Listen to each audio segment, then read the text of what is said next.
तो बात शुरू होती है एक शाम से, जब मैं अपने काम से वापस घर आया। एक्चुअली में मैं एक सॉफ्टवेयर कंपनी में जॉब करता था और कई बार घर आते आते मुझे काफ़ी देर हो जाती थी। घर में मुझे मिलाकर टोटल 4 लोग थे। फ्लैट बड़ा था तो हर एक का अपना अपना एक रूम था। एक रात जब मैं काम से लौटा तो काफ़ी अंधेरा हो चुका था और थकान होने के कारण मैं खाना खा के बस बिस्तर पर लेट गया और मुझे पता ही नहीं चला कि कब नींद आ गई। धीमी सी रोशनी के साथ मेरी आंख थोड़ी सी खुली।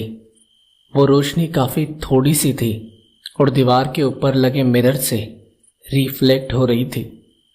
मैं उल्टा लेटा हुआ था और मेरा फेस दरवाजे से उल्टा दूसरी दिशा में था। मुझे याद था कि मैंने दरवाज़ा लॉक किया था, पर कब किया था ये याद नहीं था। अब मैं बिल्कुल भी हिल नहीं पा रहा था। लग रहा था जैसे पूरी तरह से पैरालाइज हो चुका हूँ। सिर्फ मेरी आंखें ही हिल पा रही थी। मेरे सामने एक दीवार थी बस। वो चमकती रोशनी भी बस कुछ पल के लिए ही आई, फिर अचानक से कहीं गायब हो गई। अब अंधेरा था पूरे कमरे में और किसी के मेरे कमरे में होने का एहसास भी हो रहा था मुझे। कोई आवाज़ तो नहीं आ रही थी, बिल्कुल सन्नाटा था। मैं आंखें बंद नहीं कर सकता था क्योंकि मुझे मेरा दिमाग बहुत ही डरावने चेहरे दिखाने लगता था। एक अजीब सी घबराहट हो रही थी और साथ ही दिल जोर से धड़क रहा था।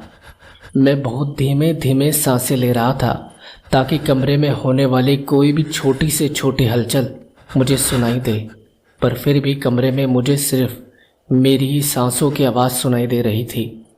नींद अब पूरी तरह से उड़ चुकी थी और दिमाग में बहुत कुछ चल रहा था। तभी मेरे दिल ने तेजी से धड़कना शुरू कर दिया क्योंकि अभी अभी ऐसा महसूस हुआ था जैसे कोई बेड पर धीरे से आकर बैठ रहा हो। मेरा शरीर पसीना आने के बाद ठंडा पड़ रहा था। अब मुझे ऐसा लग रहा था जैसे कि मैं अपने शरीर में ही कैद हूँ, क्योंकि मैं चिल्लाना चाहता था, तेजी से उठकर भागना चाहता था या कम से कम बेड से नीचे उतरना चाहता था, पर जैसे सभी अंग बहुत भारी हो गए थे। सांसों की आवाज़ अब और गहरी हो गई थी क्योंकि अब कमरे में सिर्फ मैं ही अकेला सांसें नहीं ले रहा था।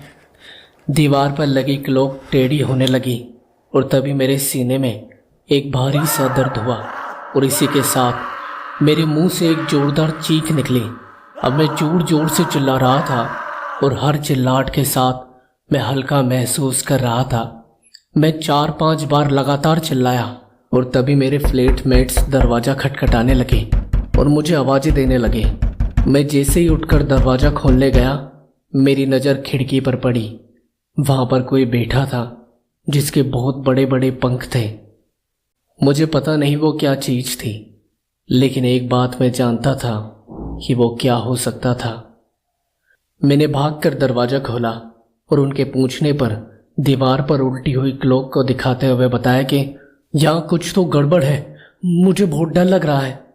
इसी के साथ जब मैंने वापस दरवाजे की तरफ देखा तो मेरे डोर पर कोई नहीं खड़ा था, और जब मैंने वापस खिड़की की तरफ देखा तो वो वहीं पर बैठी थी, वही जिसे हम लोग कहते थे उल्लू चुड़ैल।